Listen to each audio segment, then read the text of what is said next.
I'm Sean Aylmer, and this is Fear and Greed's Sunday feature interview. I'll be back again tomorrow with another weekday episode of Fear and Greed, the normal mix of business news and interviews that sets you up for a successful day. In the meantime, enjoy our Sunday feature interview.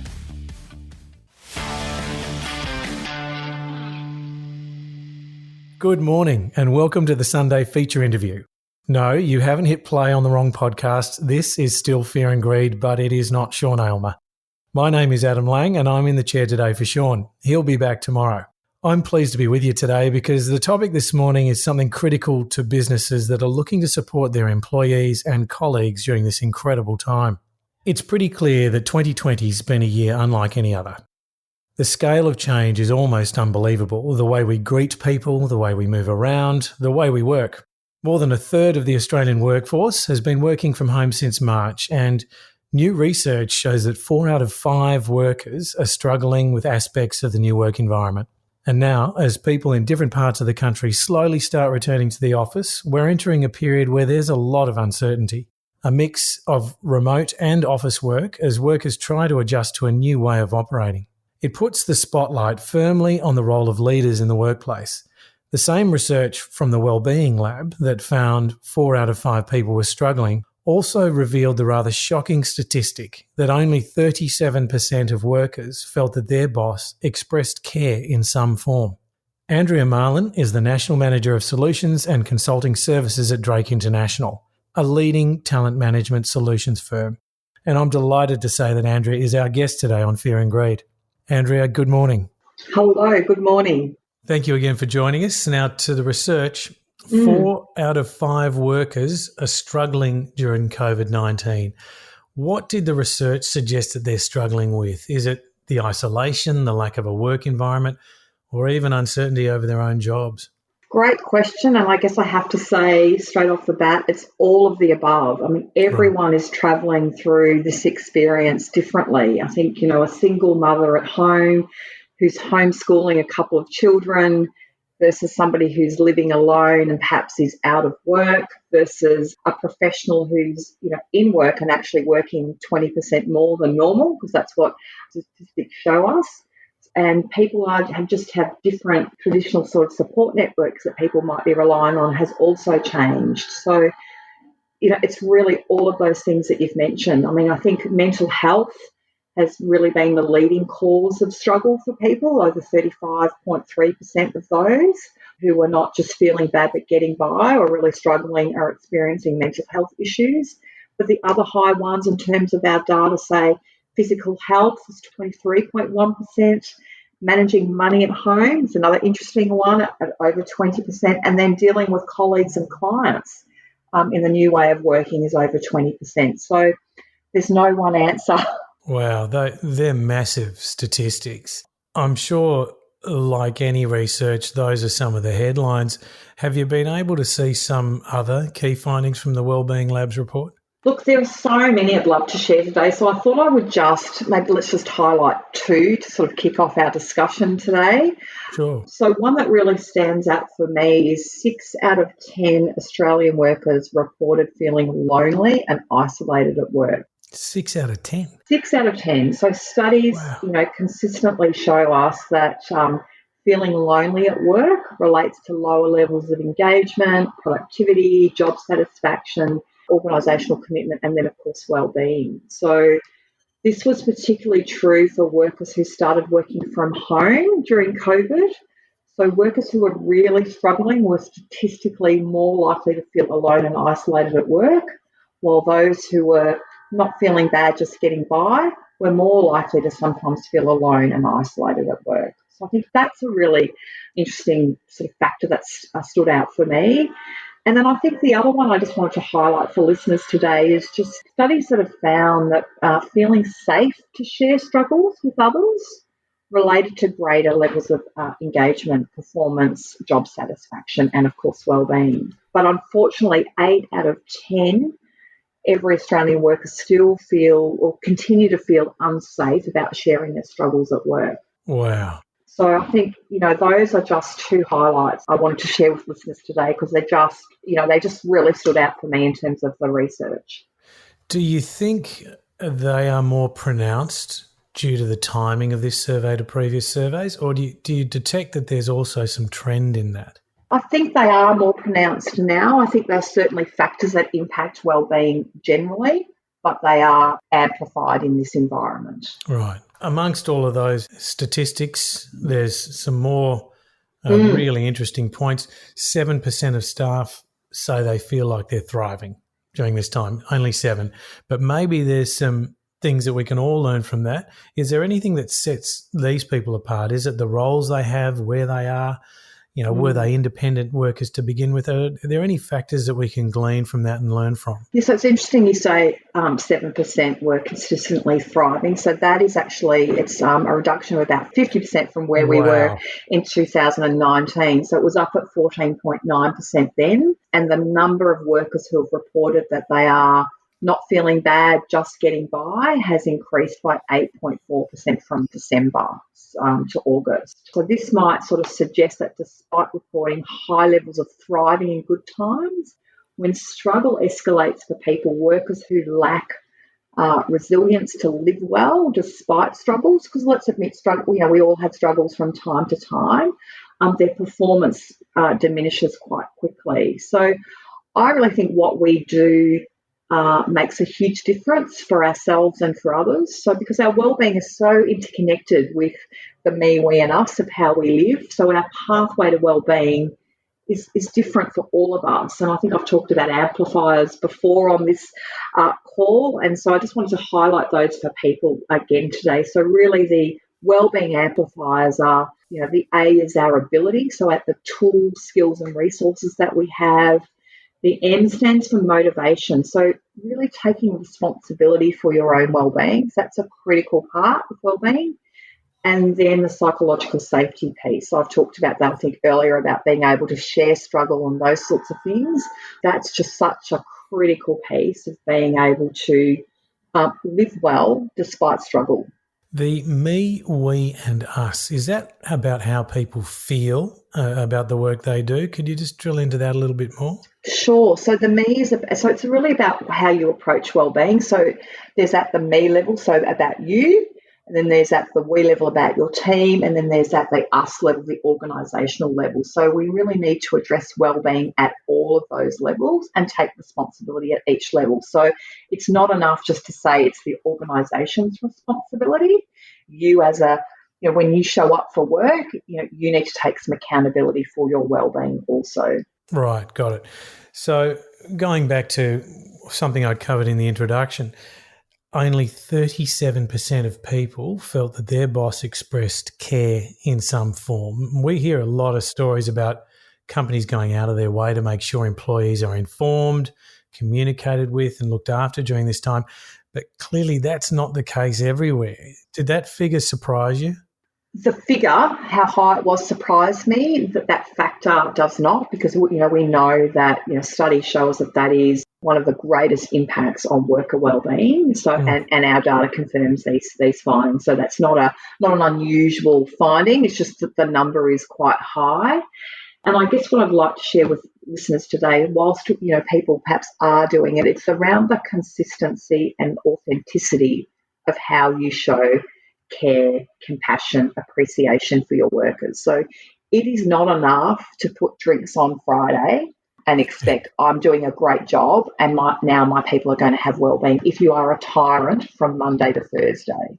Equally, right. Sending out the care packs, we've seen those, people popping on LinkedIn, isn't this great? This has arrived. If the organisation doesn't allow psychological safety to, share their struggles openly, then worker wellbeing will be impacted. So this statistic is really around doing those things, but doing them consistently and in a genuine way. There's a saying around people joining a company, but they really work with their direct manager more than any other.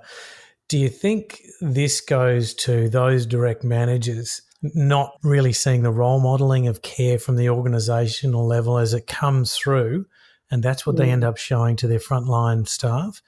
Or do you think there's other factors at play here? Again, it's probably, well, not probably, it is a number of different things. So it can be, as you outlined, what they're seeing within the organisation. It can be their own wellbeing. Managers are struggling as well. So then they don't often know how to show care and compassion for other people. A story I love to share with people that I'm working with, it's around, not having to solve everybody's problem. So sometimes you just need to let people sit with the struggle and listen. So, care and compassion isn't about fixing things for people. It's about, sitting with people in the darkness sometimes and just hearing them. Often that's enough.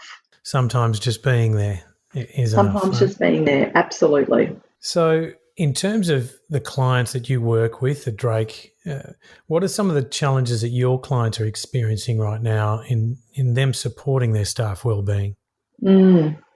There's so many, so I could talk forever because it is a topic I'm passionate about. But some of the key ones that we talk about a lot are things like fatigue. So people aren't eating as well. They're not moving as much as they would. Perhaps their sleep patterns are interrupted. So that's certainly been a key one that people are talking to us about, worker fatigue. Increased working hours. So for those of us that are still working, there are now often no full stops in the day. So no commute to work, no going down to get a coffee. Some people are saying, look, I'm not even having time to go and have a bathroom break or a lunch break.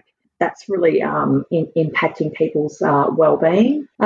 Things like isolation has been a real problem for some people, but not others. So I'm seeing some organisations are saying some of my team are really thriving. They love the autonomy, they love the flexibility.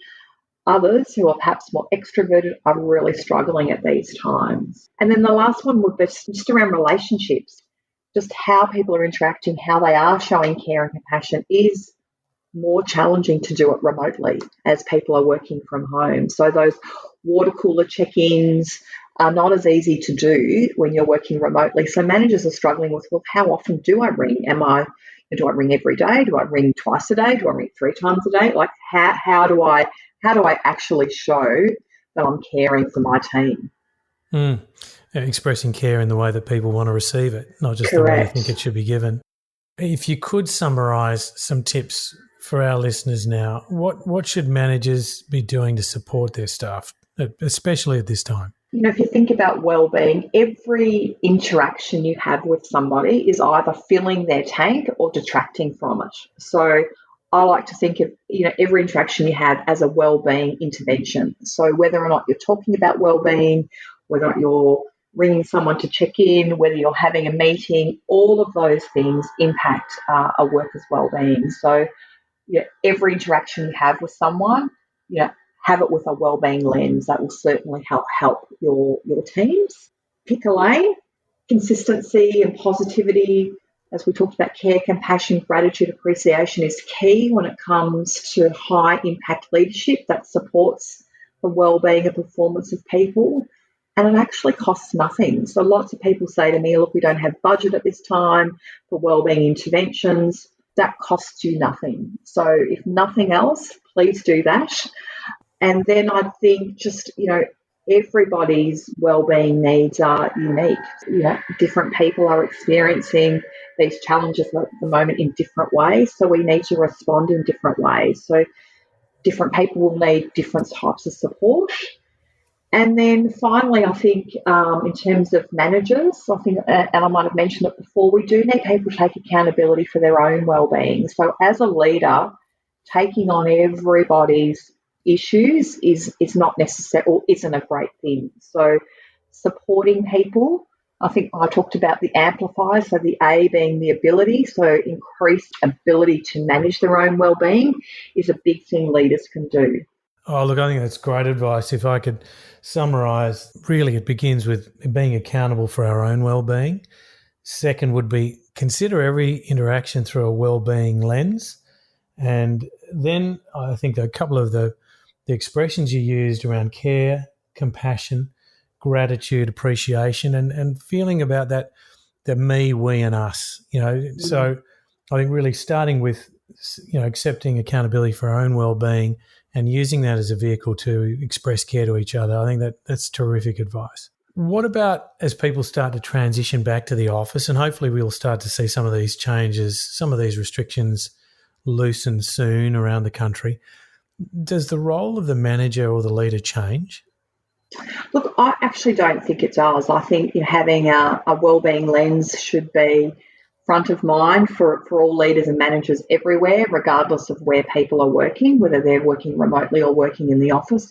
I just think how we go about coming back to work, if you practice those things, care, compassion, gratitude, flexibility, listen to your people.